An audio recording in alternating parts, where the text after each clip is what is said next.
ngasi tang kunga mapan January English ngani ka kunga tarukta Koubru Union Manipur gi thadorak pa press release ang kadang mayam da thamjagi Koubru amadi Thangjing laifamlen mitei khakta gi nati yellow fro khudima ki haurak phamni kum ningsing ba thoktaba matam dagi aikhoi gi ipa ipu sing sagona duna lakraba tana thana yadraba Koubru amadi Thangjing gi khubamasi mitei khakta gi oina koki singna uribasi langani makoina iramdam siki yelhomi natabna hawrlinga gi puari kaidongai dus khangai Koubru amasum Thangjing gi laifamlen ayat akai pibasi lamdam siki yelhomi da singnabani haina lawruidabagi maram lati Thangjing singda kabui salang mai bana lairamba tingpui khun tarambagi wari amadi Koubru singda kabui singna khundaramba kabui long kabui wana singbagi wari puari gi sagona duna lakli moirang kanglai ronda kabui tomba kabui salang mai bigi nungsiraba ibudau Thangjingga tatna thana ba yadraba puari kya miyamna khangnari miramdagi haijilak iramdam si munnana ba honari basinga sidagi aikhoi pumbana section minaba mathau tari natragadi khunai si mutkibi hai maram aduna lakliba February gi tang ahungi ayuk pung 10 taba matamda Manipur press KKT na pangthokadoriba Koubru amadi Thangjing gi khubam kannanabagi mifhamasida miyam su saruk yabina ba Koubru singna su khanganjari Koubru Union Manipur President Dr. K Hira Koubruina khoyek piduna thadorak pachirol sida pali atopa pawmana Myanmar military junta gi akanba pressure digi KNA gi troops sing mewade digi withdraw tawri hadi haribo afamasi Than Luin Times local singna phungdokpagi matuina military junta gi akanba pressure digi current state lairiba mewade town da lairiba KNA Karen National Army sing mokoi gi troops sing withdraw taw hokre hadi atopa pawm da haribana haukiba January gi tang 15 phawba KNA troops singda hariba mewade town gi satkinaba junta singna matam thakrabani adubu KNA force singna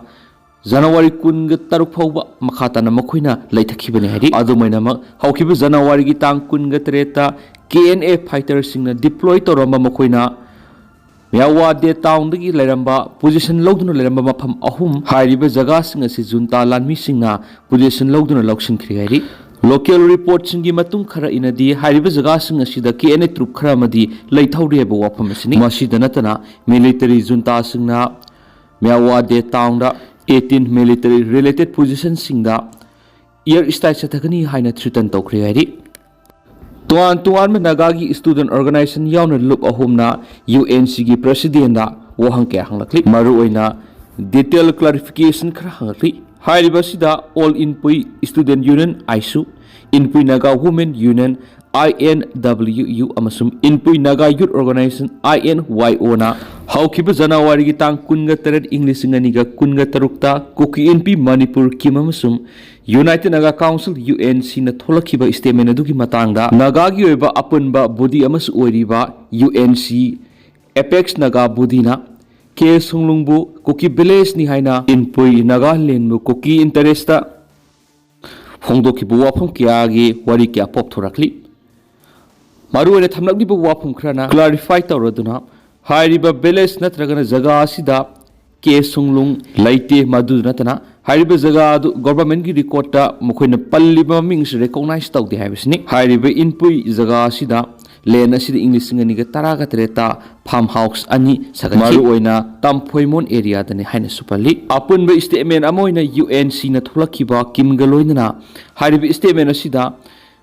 samam nahanba amasum lana lamjingbu yaw maru oina yamna sensitive oiriba lamge amasum settlement status ki matangdani matung tarakpada len amasum right ki matter ki matangda UNC na seriousness oibinabu wafam yawna haibaga loinana makhatana hariba lupsing asina UNC office ki maikaidigi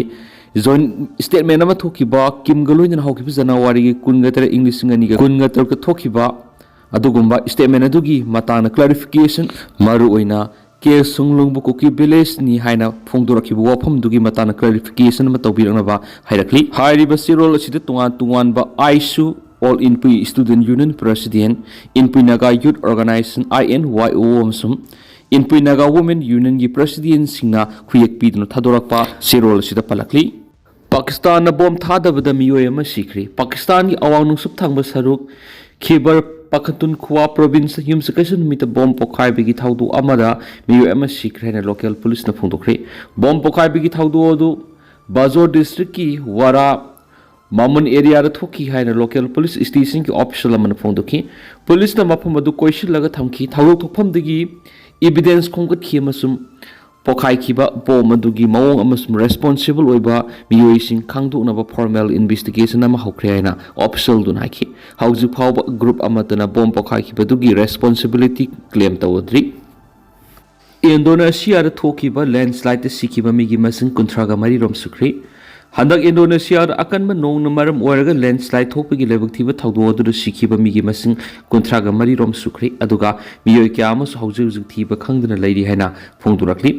Indonesia hariba leba sing yamna leiba amadi island pikna leiduna khundaba mani maram maduna nong khara kana hek tabaga leiba asida landslide thokpagi thawdo thoktuna lakli hauji thadorakpa Indonesia government ki report amigi matungina haukibe sahi dagi isaw amari landslide na maram oiraga miyoi lising amaga sani rom sikhi aduga miyoi la aniga lising ni furom na saphagadaba maphamdana sienduna hinglikhi landslide sida thiba khangdana leiriba miyoi sing rescue team na yamna kana thiba ki thaba sathari hairina su pausda makhatana phongdorakli. Atopa social media sing the thadok narakliba maru eba warol khra hairagadi thangna tarelak MLA oireba Govindas konthaujamna minister aduga Biren singhana center da Rajya Sabha oina tawraba ya haba wafama senior journalist oireba Rapnit Misra gi wafama su social media sing the sandok narakli. Sahi maudraga mangagi mamang landana ba CM ki ba thaurang amuk hingat handuna Donald Trump na Canada landara ba yai sahi maudraga mangagi mamang da landana ba CM ki ba thaurang amuk hingat handuna Donald Trump na Canada da landara ba yai hena experts sing phongdurakli. American English singa maga samapan ga kuntragi matamda Canada landa dun leiba si loksinabigi akiba phanglaba thaurang ama tokhi adubu thaurang adu sathakibati lekhidi adumapu karigumba America gi war plane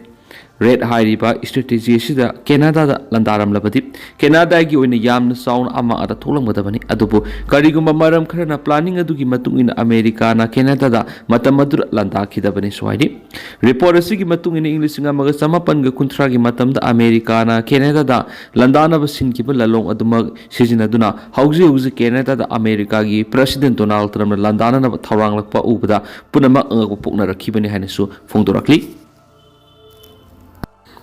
Tentang nasum na miyam na thamjaram ge duga hauju koina di miyam pau si matang sa lusinjarage amasum makata ba anawba update miyam punang ngamina saina channel sigi maiketi gi miyang phamda makata na thamjari makata ba anawba update miyam punang ngamina si